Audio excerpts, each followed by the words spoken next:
Hello, hope you're doing well.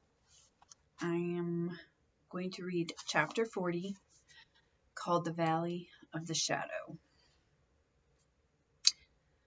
All right. When the first bitterness was over, the family accepted the inevitable and tried to bear it cheerfully, helping one another by the increased affection which comes to bind households tenderly together in times of trouble. They put away their grief, and each did his or her part toward making that last year a happy one.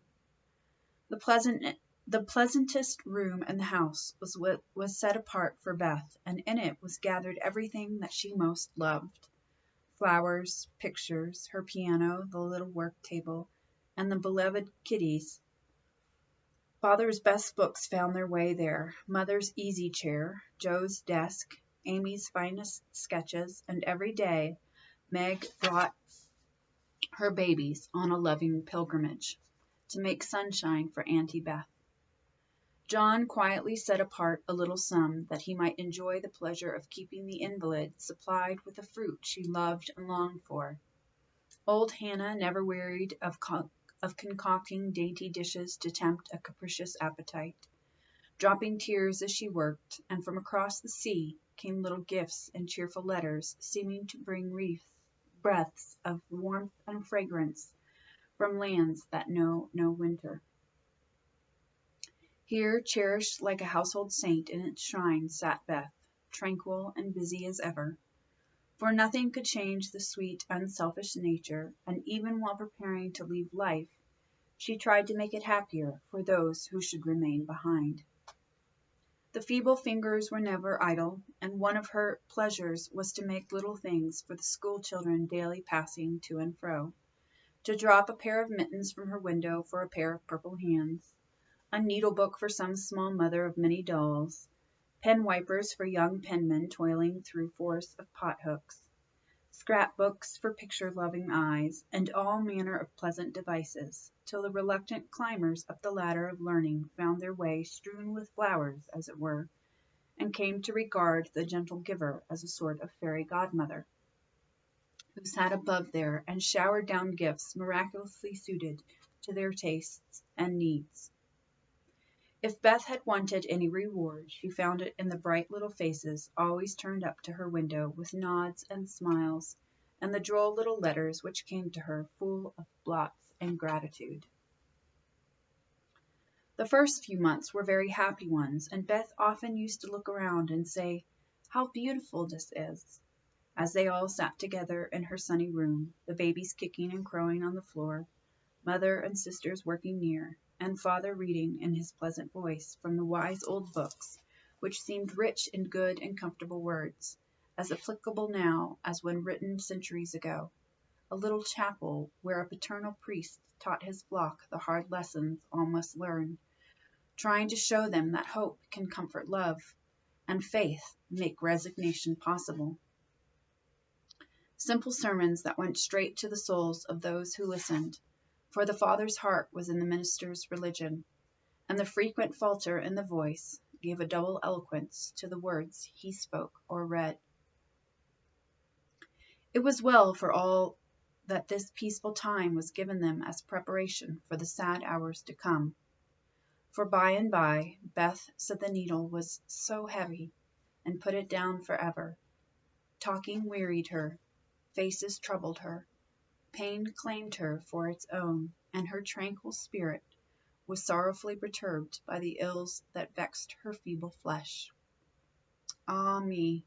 Such heavy days, such long, long nights, such aching hearts and imploring prayers, when those who loved her best were forced to see the thin hands stretched out to them beseechingly, to hear the bitter cry, "Help me, help me," and to feel that there was no help. A sad eclipse of the serene soul, a sharp struggle of the young life with death, but both were mercifully brief, and then the natural rebellion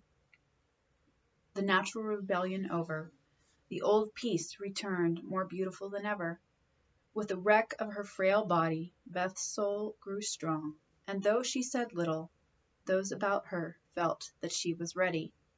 saw that the first pilgrim called was likewise the fittest, and waited with her on the shore, trying to see the shining ones coming to receive her when she crossed the river.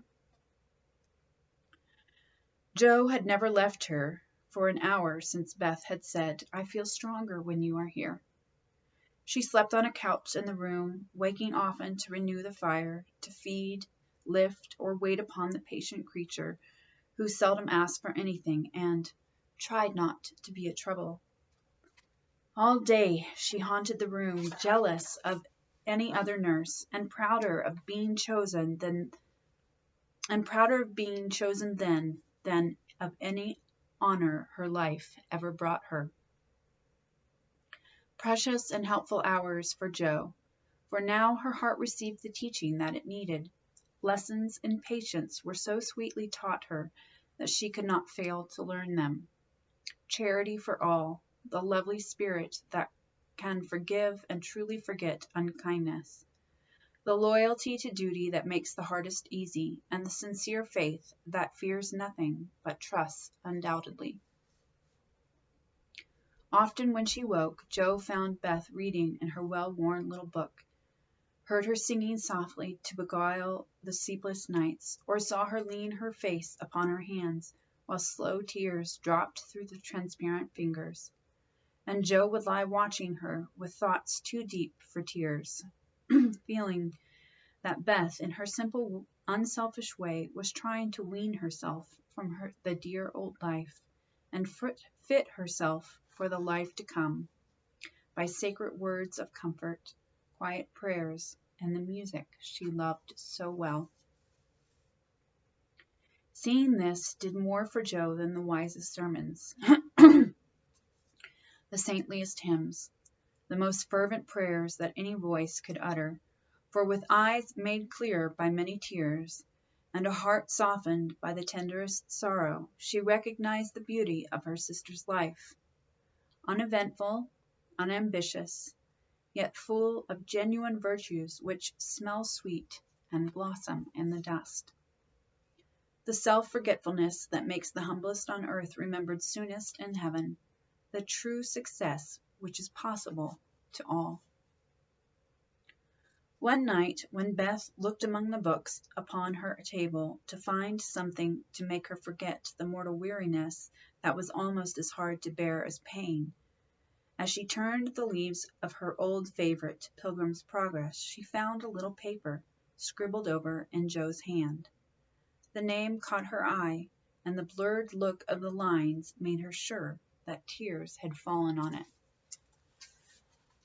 Poor Jo, she's fast asleep, so I won't wake her to ask leave. She shows me all her things, and I don't think she'll mind if I look at this, thought Beth, with a glance at her sister, who lay on the rug with the tongs beside her, ready to wake up the minute the log fell apart. This is a poem. My Beth. Sitting patient in the shadow till the blessed light shall come, a serene and saintly presence sanctifies our troubled home. Earthly joys and hopes and sorrows break like ripples on the strand of the deep and solemn river where her willing feet now stand. O my sister passing from me, out of human care and strife, leave me as a gift those virtues which have beautified your life. Dear, bequeath me that great patience which has power to sustain a cheerful, uncomplaining spirit in its prison house of pain. Give me, for I need it sorely, of that courage wise and sweet which has made the path of duty green beneath your willing feet. Give me that unselfish nature, that which charity divine can pardon wrong for love's dear sake. Meek heart, forgive me mine. Thus our parting daily loseth something of its bitter pain, and while learning this hard lesson, my great loss becomes my gain. For the touch of grief will render my wild nature more serene, give to life new aspirations, a new trust in the unseen. Henceforth, safe across the river, I shall see forevermore a beloved household spirit waiting for me on the shore. Hope and faith, born of my sorrow, guardian angels shall become, and the sister gone before me, by their hands shall lead me home. Blurred and blotted, faulty and feeble as the lines were, they brought a look of inexpressible comfort to Beth's face. For her one regret had been that she had done so little, and this seemed to assure her that her life had not been useless, that her death would not bring the despair she feared. As she sat with the paper folded between her hands, the charred log fell asunder. Joe started up, revived the blaze, and crept to the bedside, hoping Beth slept. Not asleep, but so happy, dear. See, I found this and read it. I knew you wouldn't care. Have I been all that to you, Joe? She asked with wistful, humble earnestness. Oh, Beth, so much, so much. And Joe's head went down upon the pillow beside her sister's. Then I don't feel as if I'd wasted my life. I'm not so good as you make me, but I have tried to do right. And now, when it's too late to begin even to do better, it's such a comfort to know that someone loves me so much and feels as if I'd helped them. More than anyone in the world, Beth. I used to think I couldn't let you go, but I'm learning to feel that I don't lose you, that you'll be more to me than ever, and death can't part us, though it seems to. I know it cannot, and I don't fear it any longer, for I'm sure I shall be your Beth still, to love and help you more than ever. You must take my place, Joe, and be everything to father and mother when I'm gone. They will turn to you, don't fail them, and if it's hard to work alone, remember that I don't forget you, and that you'll be happier in doing that than writing splendid books or seeing all the world, for love is the only thing that we can carry with us when we go, and it makes the end so easy. I'll try, Beth. And then and there, Joe renounced her old ambition, pledged herself to a new and better one, acknowledging the poverty of other desires, and feeling the blessed solace of a belief in the immortality of love. So the spring days came and went. The sky grew clearer, the earth greener, the flowers were up fair and early, and the birds came back in time to say goodbye to Beth, who, like a tired but trustful child, clung to the hands that had led her all her life, as father and mother guided her tenderly through the valley of the shadow and gave her up to God. Seldom except in books did the dying utter memorable words, see visions, or depart with beautified countenances, and those who have sped many parting souls know that to most the end comes as naturally and simply as sleep. As Beth had hoped, the tide went out easily, and in the dark hour before the dawn, on the bosom where she had drawn her first breath, she quietly drew her last, with no farewell, but one loving look, one little sigh. With tears and prayers and tender hands, mother and sisters made her ready for the long sleep that pain would never mar again, seeing with grateful eyes the beautiful serenity that soon replaced the pathetic patience that had wrung their hearts so long, and feeling with reverent joy that to their darling, death was a benignant angel, not a phantom full of dread.